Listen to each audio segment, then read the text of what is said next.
aférrate a la virtud de ver al otro como a ti mismo, porque todos somos migrantes.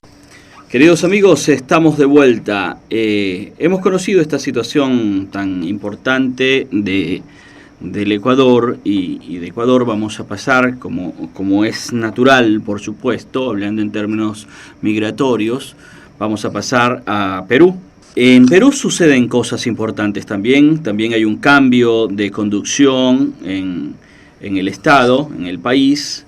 Ha llegado va a llegar una nueva línea de conducción y hay expectativas de cómo va a ser ahora la gestión con los migrantes.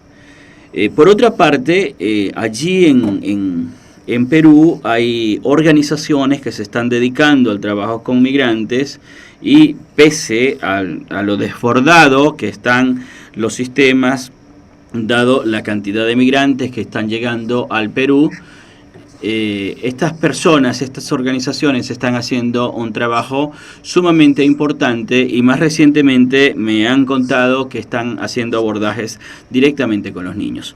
¿Y por qué es importante el trabajo con los niños? Porque si bien nosotros hablamos en términos generales de lo que ocurre con la migración, también es cierto que muy recientemente se ha destapado una crisis muy importante con niños, no solamente en América Latina, ocurrió también por supuesto en Europa, ocurrió en España con estas movidas recientes, estas movilizaciones recientes, ocurre frontera Estados Unidos-México, ocurre por la Colombia hacia Dairén y por supuesto con toda la migración venezolana hacia el continente.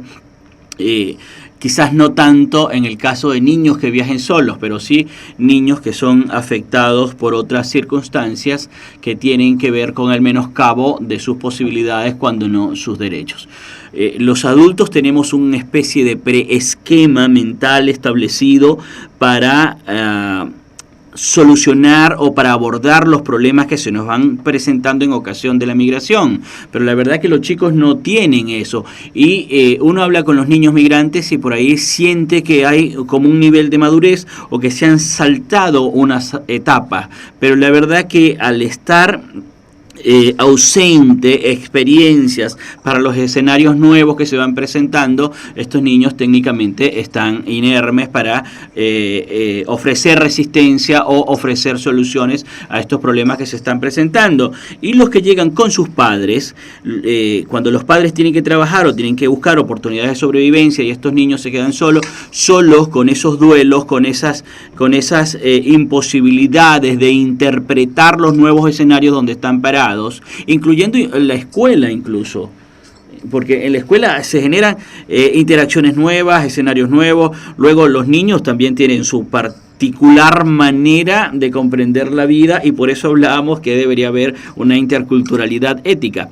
Pero bien, para hablar de todos estos escenarios nosotros hemos invitado al ingeniero Pedro Vélez. El ingeniero Pedro Vélez tiene una vocación natural por el trabajo humanitario y desde hace algunos años está dedicado, hoy día es el líder de un proyecto por la Iglesia Luterana en Perú, el cual vamos a conocer hoy también, que justamente es un proyecto de abordaje con niños.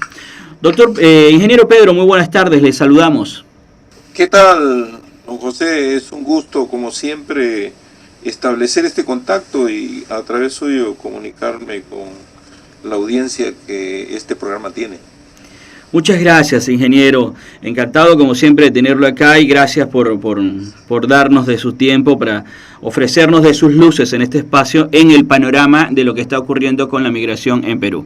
Estábamos diciendo, ingeniero, que hay una nueva conducción en el país y esta nueva conducción puede traer una nueva mirada sobre la migración. ¿Qué expectativa tienen en Perú las organizaciones que hacen trabajo con migrantes? Bueno, la verdad que la interrogante todavía no se despeja, ¿no? Se han dado situaciones un poco complicadas en este proceso electoral, por lo tanto todavía el Jurado Nacional de Elecciones no se ha pronunciado sobre quién ha ganado esta competencia electoral, ¿no? Entonces se supone que entre hoy y mañana debe de salir el resultado final, ¿no? Por el lado de la candidata Fujimori había una serie de pedidos de solicitudes de impugnar, inclusive en algún momento se ha llegado a mencionar la palabra fraude, ¿no? Aun cuando lo que en realidad se ha dado han sido, como siempre se dan en las elecciones, algunos errores y algunas deficiencias de trámite, ¿no? Pero en realidad cierto, en la campaña hemos tratado de colocar atención para ver quiénes se manifestaban en torno a la situación de los migrantes venezolanos en particular, que es la población migrante más grande que tenemos en Perú en este momento. Pero la verdad sea dicha, no ha habido nada preciso.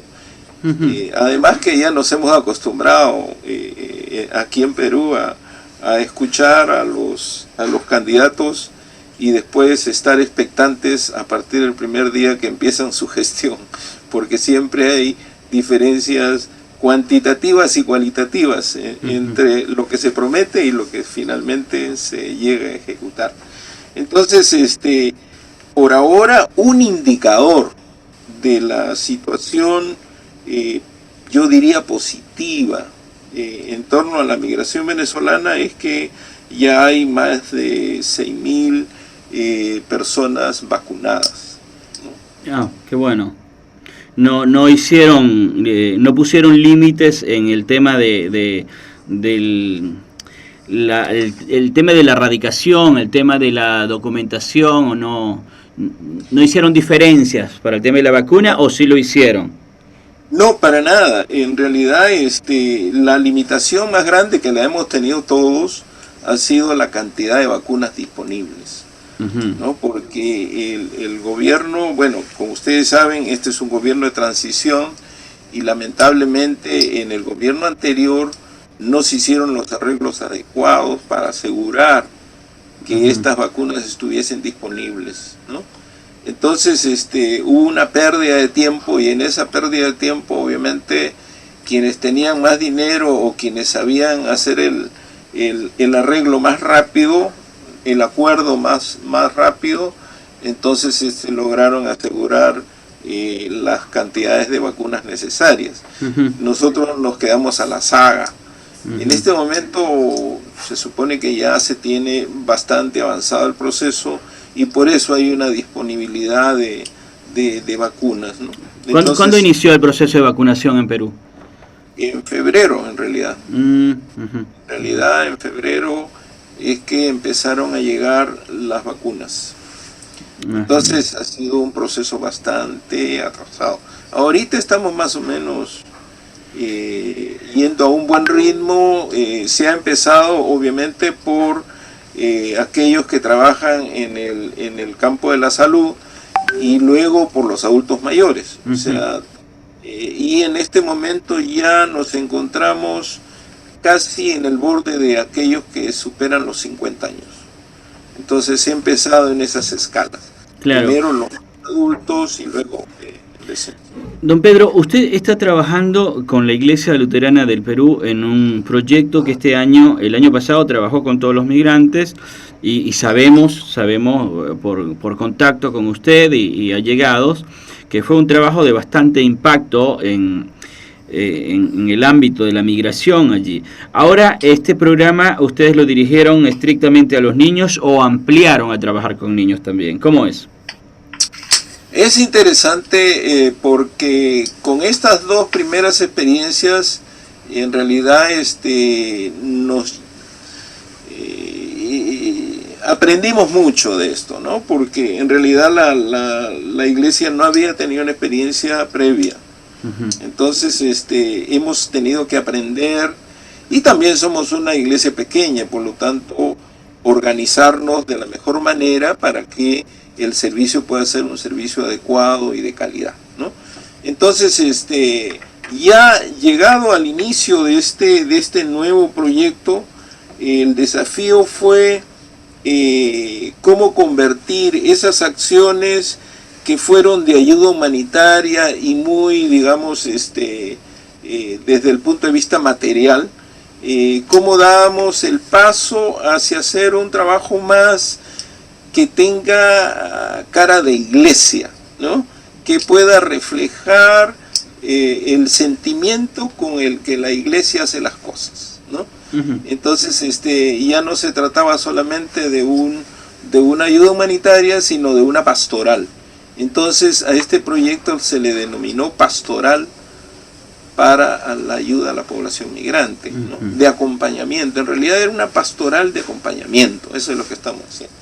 Entonces, eso significa que no solamente va a haber una ayuda y un centro de atención, que son los niños, sino también un acompañamiento a la familia. Y un acompañamiento que no depende solamente del voluntariado, sino queremos involucrar a toda la congregación, para que la congregación asuma la situación de esta población migrante como propia, ¿no? Y no solamente la vea desde lejos, ¿no? Claro. Entonces, por ahí hemos ido.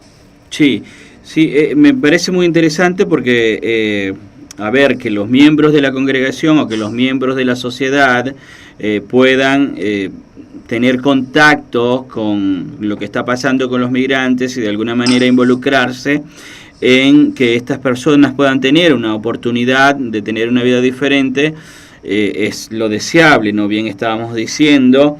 Recientemente en Estados Unidos también se pedía que se involucrara la iglesia para trabajar la inclusión y trabajar la integración en un marco ético, como estábamos diciendo, en virtud de todas estas situaciones que pueden aparecer en las sociedades.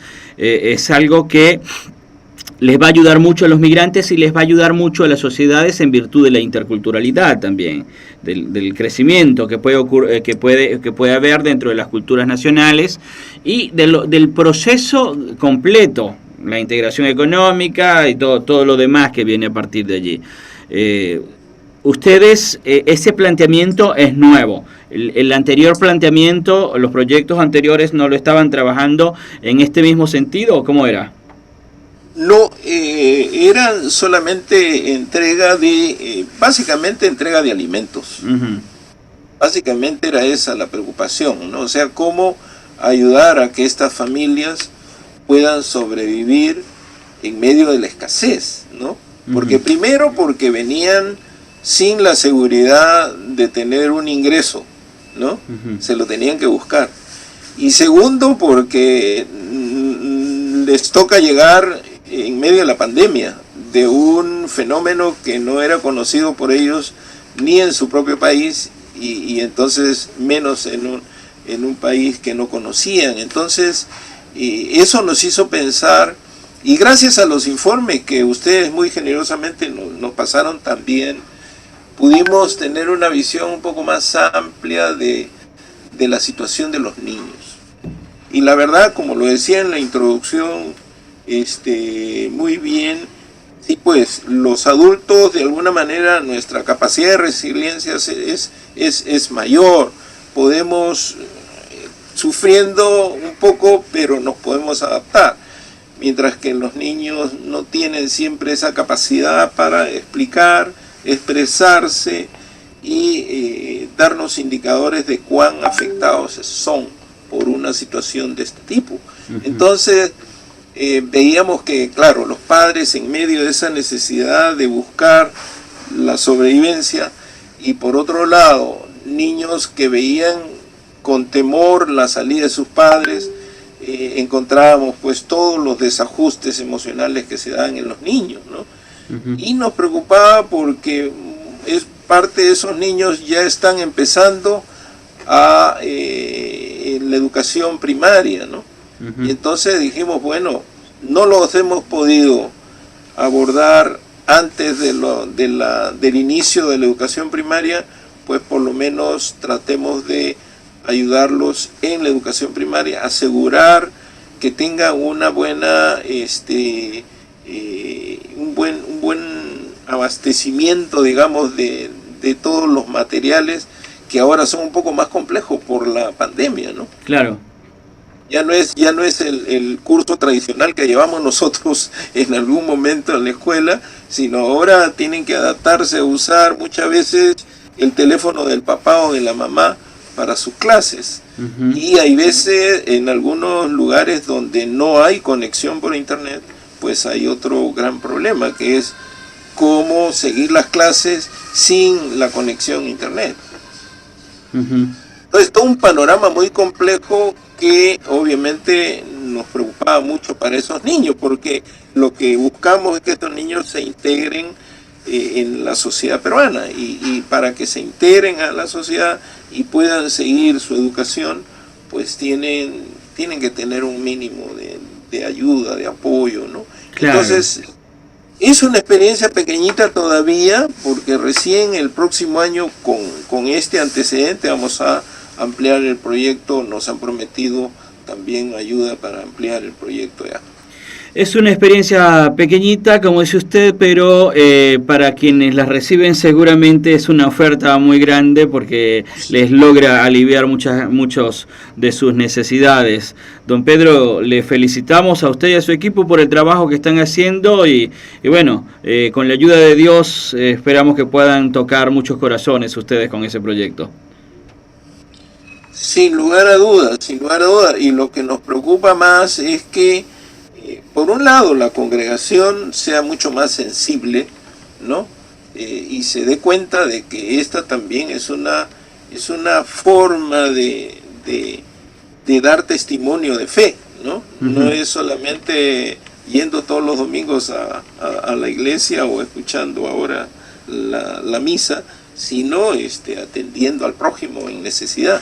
Eso por un lado, pero por otro lado también ayudar a que la familia sienta que hay un respaldo, hay alguien que se interesa en su problema, más allá de darle solamente algo, de que quiere acompañarlos y que para que no se sientan solos, tanto los niños como los padres, ¿no?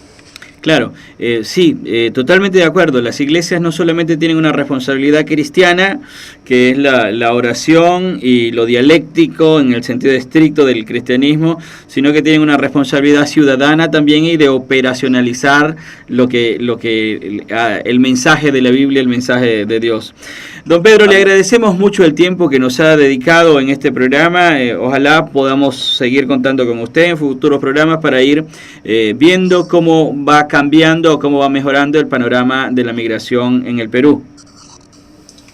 Con mucho gusto. Estaré siempre a disposición de ustedes en el programa, y obviamente estoy seguro que para nuestras hermanas y hermanos de la Iglesia Luterana que nos escuchan, pues también en algún momento podamos intercambiar inclusive documentos y un poco más de esta experiencia, porque necesitamos también de otras experiencias.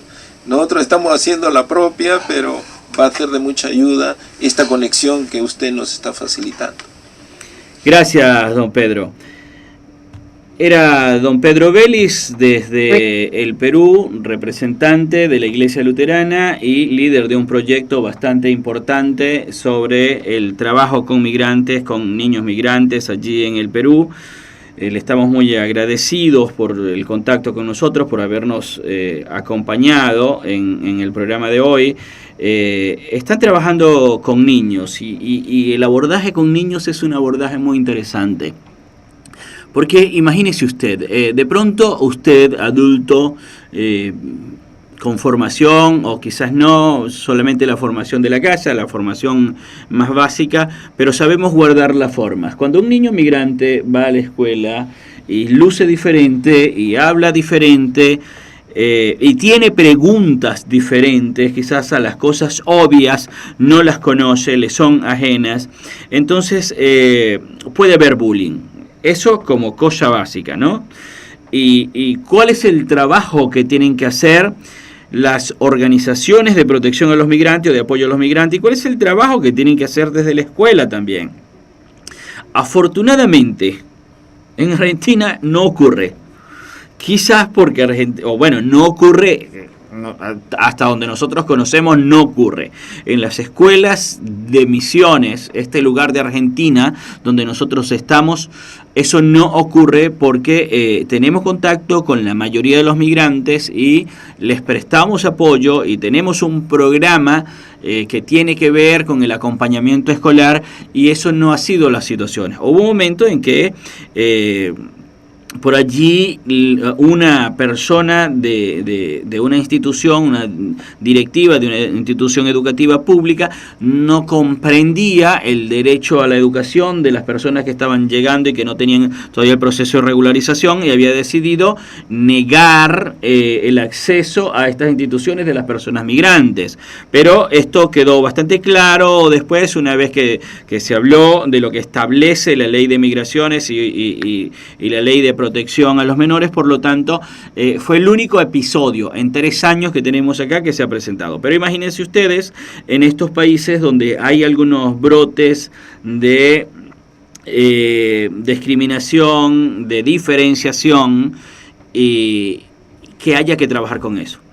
Así que me parece que es un proyecto muy oportuno en Perú para poder trabajar integralmente desde la infancia, desde los niños, desde los centros educativos, desde los espacios de encuentro para los niños, poder hacer abordajes para hacer una inclusión y una integración en marcos más saludables, ¿sí? Bueno, creo que con esto nos vamos a una pausa y volvemos enseguida.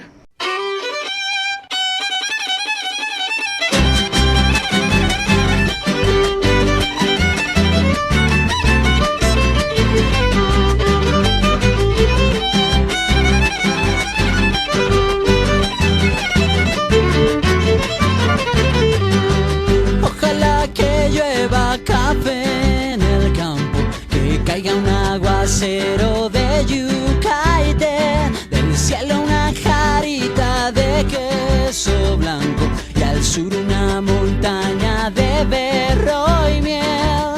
Oh, oh, oh, oh. Ojalá que llueva café.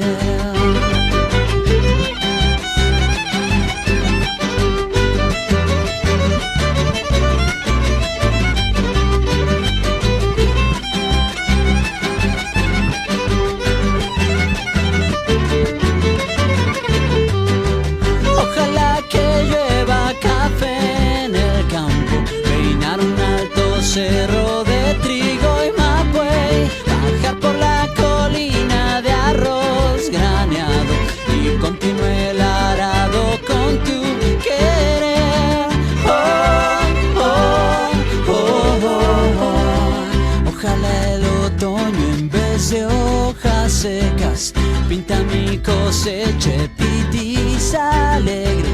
Siembra una llanura de patata y fresas. Ojalá que llueva café.